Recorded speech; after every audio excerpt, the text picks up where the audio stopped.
Reaction on the local picket line as Ottawa moves to end the postal workers' strike. Good evening and thank you for joining us. The federal government is ready to step in to resolve the nearly month-old disruption. It was announced this morning that a federal board will now assess the state of negotiations and employees could be forced back to work next week. Members of the local union that represents 260 workers in the region say they're heartbroken by the development. Jessica Clement reports. After 4 weeks of picketing, the Canada Post strike could end as early as next week. Labour Minister Steve McKinnon announced on Friday that from his view, Canada Post and the union are at an impasse. It'll now be up to the Canada Industrial Relations Board to review the state of negotiations. The review could provide the basis of a path forward on how to amend the collective agreements and clarify the structures, rights, and responsibilities of the parties in collective bargaining. If negotiations are at an impasse, postal workers will be forced back to work and the terms of existing collective agreements will be extended until May 2025. Local CUPW President Leo Favreau says he's heartbroken and disappointed by the federal government's decision. In my opinion, we were asking for the respect that we didn't get during COVID. We haven't gotten a real good wage increase for quite a while. And we were hoping for it to keep up with the cost of living and inflation. The local union represents 260 Canada Post employees in northwestern Ontario, and members were still out on Friday to picket. Favreau notes his next steps include getting in touch with regional and national union members. Basically, we follow the government's orders and go back, but I'm truly afraid that when we do go back, morale is going to be extremely low. Christmas time is one of our favorite times of the year. It's just fun. And we're going to have a lot of people very disappointed at Christmas time. Jessica Clement, TBT News. Thunder Bay will once again host evacuees from Kashechewan First Nation. 200 of the community's most vulnerable members will soon arrive because of issues with their water treatment plant. The city has hosted evacuees from the First Nation before, including back in 2022. They're expected to arrive sometime this weekend and stay for about 2 weeks, but that time frame could extend through the holiday season, depending how long the repairs take. Thunder Bay Superior North MP Patty Haidu is the Minister of Indigenous Services. She says the ministry is there to support Kashechewan. They discovered that the intake was blocked and there's mud and debris within the system. It's caused distribution challenges. This is the problem with water operation plants. When there's a problem, it can rapidly accelerate into creating other problems along the route of the system. Indigenous Services Canada is with Kashechewan. There are technicians on site supporting the water operator. We have the emergency management program, which helps with all of the needs of the community. Mayor Ken Boshkoff provided a statement saying Thunder Bay is happy to support Kashechewan during this challenging time and will provide a welcoming environment for the evacuees. The search continues for a local woman. It's been more than a week since Deborah Anishinaabe was last seen, and loved ones are growing more and more worried. They held a walk to raise awareness last night, and Thunder Bay Police are renewing their appeal to the public for help. Brendan Miller has more on the story. Family and friends gathered in support of the missing Deborah Anishinaabe for a candlelit walk outside of her last known location, Newfie's Pub. They traveled what should have been Anishinaabe's walk home. She left around 2 in the morning, December 5th, and hasn't been seen since.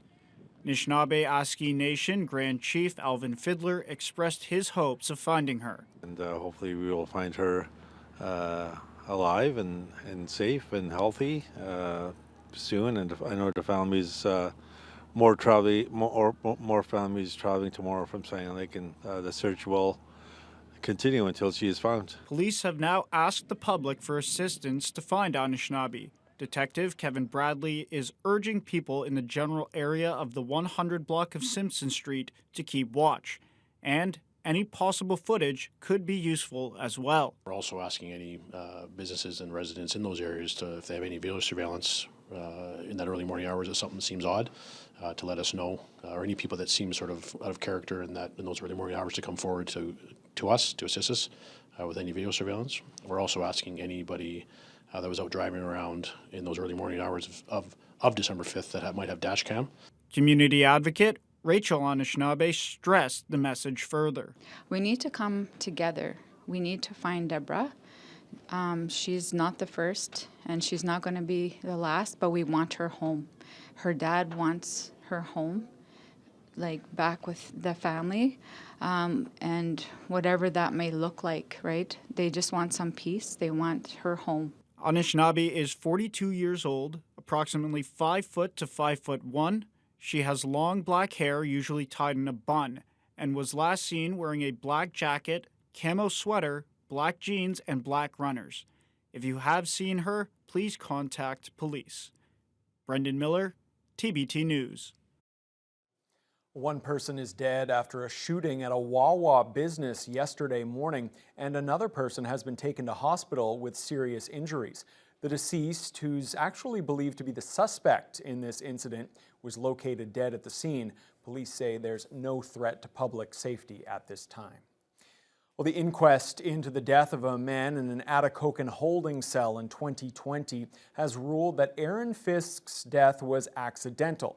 But the inquest jury notes OPP officers need better training to deal with some medical emergencies. The 37-year-old Fisk died on October 18, 2020, shortly after he fell off the bed of his cell while in OPP custody. Fisk was arrested for breaching the conditions of a release order. He told police that he'd been drinking, but a post-mortem found that he'd taken fentanyl and methadone. The officers involved were legally cleared of wrongdoing by the SIU, but yesterday the inquest jury made 9 recommendations, namely calling for enhanced training for officers when a person collapses in custody and training on the use of naloxone. They also say all OPP detachments should have first aid kits, AEDs, and naloxone readily available. The province also announced today that an inquest will be held into a high-profile Thunder Bay death back in 2012. 35-year-old Sherman Quissis of Neskantaga First Nation died at the Regional Health Sciences Centre in June of that year after sustaining fatal stab wounds during an alleged altercation at the Thunder Bay Correctional Centre. There's still no word when the long-awaited inquest will begin. Another inmate, Adam Capet, who was 19 years old at the time, was charged with the crime, but Capet's first-degree murder charge was stayed in 2019 after it came to light that he was held in solitary confinement in brightly lit plexiglass cell for 23 hours a day for 4.5 years. Capet's treatment made national headlines and was held up as an example of the failures of the justice system. Neskantaga officials and the Quissis family have been fighting for justice in the case since Sherman Quissis's death. Canada Infrastructure Bank and RBC have committed $20 million to the revitalization of the Matawa Training and Wellness Centre. The project is expected to be finished next spring. Matawa CEO David Paul Ashney-Penescum says the money is much appreciated as the work continues. We had a good start to it right now, but we're still short on in terms of other parts of the building here that we need to renovate. Like one of the things that we really want to have in this is a cultural room where we have a what we call a roundhouse. CIB is lending $15 million through its Indigenous Community Infrastructure Initiative, and RBC is lending $5 million to support the project. The facility will address critical infrastructure gaps for Matawa's member communities by consolidating a number of its services into one location. Federal Indigenous Services Minister Patty Haidu explains how this benefits member communities. This is a great piece of news for Matawa as they've been building up this learning center and training center to provide support for adults that are wanting to upgrade their skills. I actually walked through a classroom of people just going through driver training on the way to this announcement. So it's anything from some of those basic skills that you need in order to take the next steps in your career and employment journey, but also all the way up to helping people through post-secondary education. The Ontario government announced a $9.3 million investment to expand cancer care at their regional hospital. It's part of the province's $50 billion commitment to the healthcare system over the next decade. Thunder Bay Atikokan MPP Kevin Holland made the announcement today, noting the funding will be allotted to a 3,100 square foot expansion of the Cancer Care Centre. This will allow for a new PET CT scanner and a linear accelerator machine. Oncology Chief Dr. Joseph Del Paggio explains the benefits of these additional resources. What a linear accelerator is it will deliver high doses of radiation to tumors, effectively eradicating them and sparing the healthy tissue around the tumor. And so when you increase the capacity for this, then you'll have more patients being able to access this and potentially doing it in a quicker manner. Which is really going to improve the diagnostic and treatment for people that are dealing with cancer here in Thunder Bay, locally, closer to home, to avoid some of that travel that we have to experience otherwise. So I think just the ability to provide that service here locally is going to be, so much easier on the patient and on the families, and it's really a testament to the work that's being done here at Thunder Bay Regional Health Sciences Centre in providing that quality patient care here. Being one of just 14 regional cancer centers in the province, the expansion is badly needed to help the community and the entire region. Thunder Bay Fire Rescue responded to multiple fires last night, but thankfully there were no reported injuries. The first fire happened just after 6 p.m. on Prudence Street. Crews arrived to find the front entrance and window of a home engulfed in flames. No one was inside the house at the time, and the fire is currently under investigation. The second blaze happened just before midnight and involved 2 vehicles in front of a home on Nottingham Crescent. Firefighters were quickly able to suppress the flames. Santa Claus and one of his elves made early appearances this week in a number of First Nation communities across northern Ontario. To give his reindeer a break, Wasaya Airlines once again offered to fly Santa to each of its 12 owner communities. Justin Hardy has the story. Merry Christmas! Santa Claus! This ride has been an endeavor that Wasaya Airways has been helping Santa with for roughly 27 years to reinforce the holiday spirit in remote northern communities. The ride was spread out over 4 days, with Santa and his helpers stopping in 3 communities each day.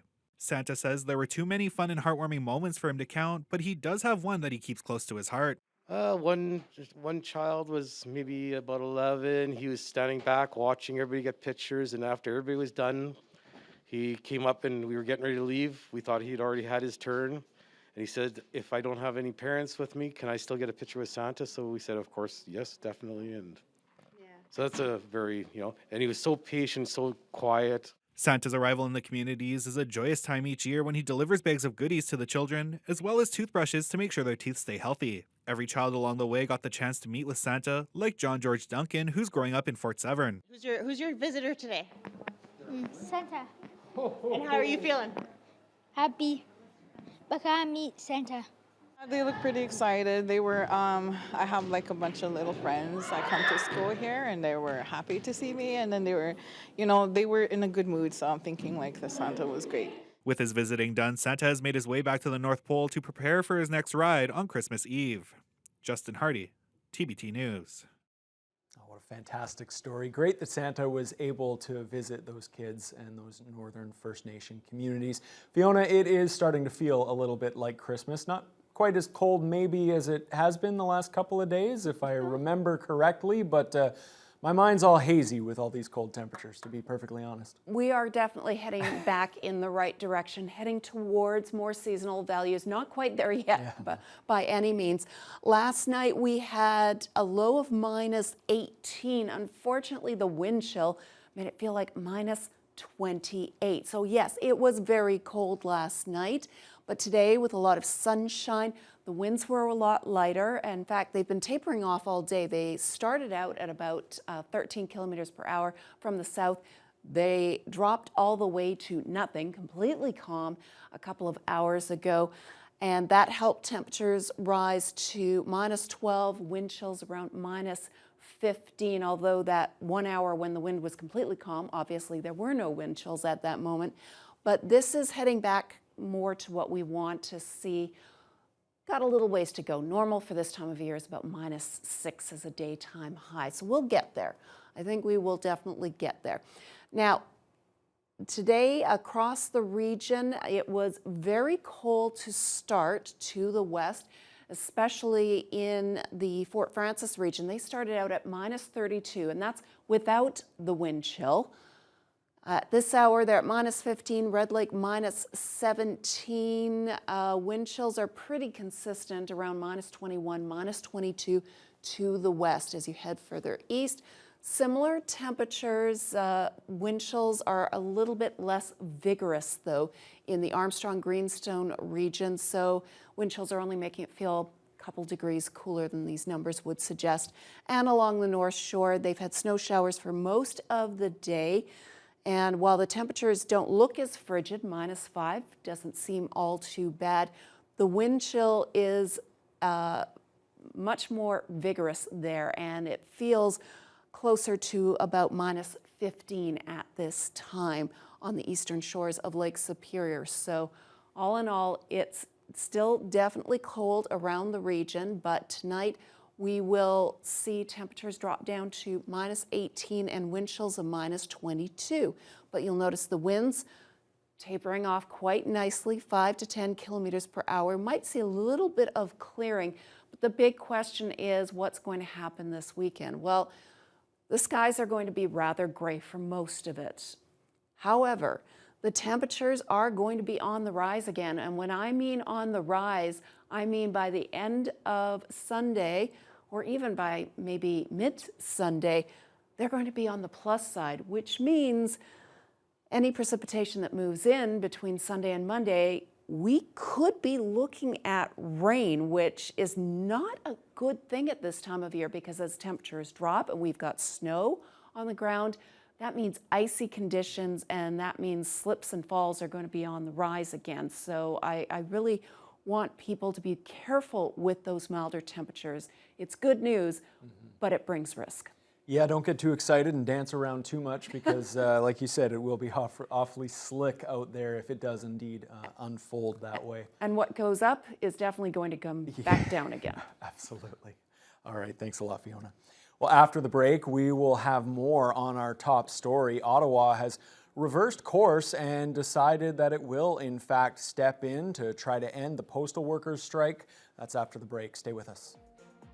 It's clear to me that some more independent thought and examination is required.